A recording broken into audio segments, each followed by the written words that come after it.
Hi, everybody. Dan Illman, Mike Beer. Welcome to Breeders' Cup Focus. In this edition, we're going to check out the top 10 early contenders for the Breeders' Cup Sprint. Let's take a look at 1 through 5. Elite Power is our morning line favorite. Our odds are compiled by DRF's Brad Free, based on the early probables for the Breeders' Cup Sprint. Pre-entries, of course, taken next week, post positions the week after that. And Elite Power, deservedly so, Mike. He's had a very good season. We're going to take a look at his most recent start. This is the forego when he gets beat by Gunite.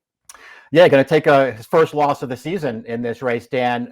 Boy, plenty of excuses to go around here, though. It's not a very big field. This is an extremely moderate pace for a Grade 1 sprint at Saratoga. And as you can see here, Elite Power's got to try to chase down a good horse, and he's got to do it up the inside here because Irad just couldn't get him to the outside through the stretch. He's only second best here. He ran fine. His prior races are better than that one. Like that Bill Mott gave him a little bit of a freshening after that race into this one. And he just looks like the best sprinter, certainly on the East Coast. He'll be facing some good ones, however, out west, led by a rock-solid California bred. That's the Chosen Vron. And all the Chosen Vron does is win. Here's his most recent start at Del Mar. They all got a shot turning for home, but it's the Chosen Vron who gets there first. Yeah, he has a habit of getting there first. It's what this horse does, is win races, Dan. This is him, listen, bumping back up into a Grade 1 race out of a bunch of Calbred races. And you're right, it's wide open. Anybody could win this thing, but it's the Chosen Ron who gets it done at the end with a trip that really worked out for him. I think you have to respect this horse. He's got some fast races on his card. He gets the home court advantage. Dr. Skyville not only has plenty of back class, remember, he took one of the toughest beats in Breeders' Cup Sprint history a couple of years ago and missing by a nose. He's also in very good form. Here's his recent prep over the rare wet track in Southern California, and he got a dream run up the rail.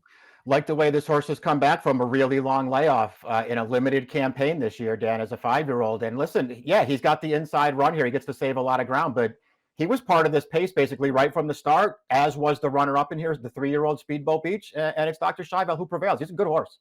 Let's talk a little bit about number 4 on the list, Speedboat Beach, because he's so lightly raced, and it's just been an odd path, it seems, to get to the Breeders' Cup Sprint. A super debut winner last year at 2 on dirt with a huge Beyer speed figure. And being trained by Bob Baffert, you're thinking American Pharaoh, Breeders' Cup Juvenile Triple Crown. Instead, they ran him on turf. Then they laid him up. He came back really well off the layoff, and he might be rounding into this race in career form. I mean, you got to respect what he did off the layoff there, Dan, if only because it was his first start of the year. It was him cutting back and switching to dirt, facing older horses, all those things that worked against him in there, and he still ran a 103 Beyer.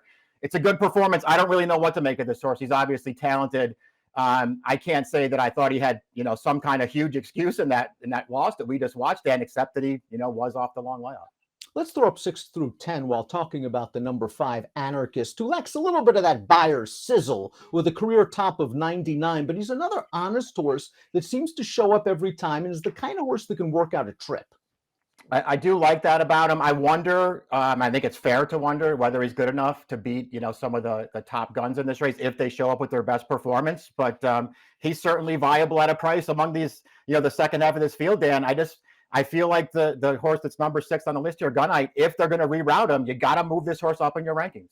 And again, as we talked about in the Breeders' Cup Focus edition for the Dirt Mile, Gunite was originally scheduled to run in the Dirt Mile. Steve Asmussen had the Super Filly Echo Zulu primed and ready to go against the boys in the Breeders' Cup Sprint. Echo Zulu was injured. There's a very good chance that Gunite runs in this race. We saw him take down Elite Power. I think he's a better sprinter. Personally, I think they're going to run here. And if they do, he's a sort of interesting alternative. I agree with that. Listen, if they do rerouting, then I think that should be the plan. I don't think you're going to get 10-1 on him, nor should you.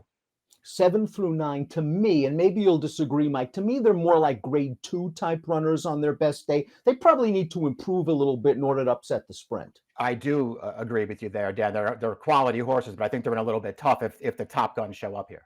Taking a look at 1 through 5, the East's best, Elite Power, that takes on the West's best. And you can argue which one of 2 through 5 is the best of the West. Right now, it could be the Calbred, the Chosen Vron. Should be an exciting edition of this year's Breeders' Cup Sprint.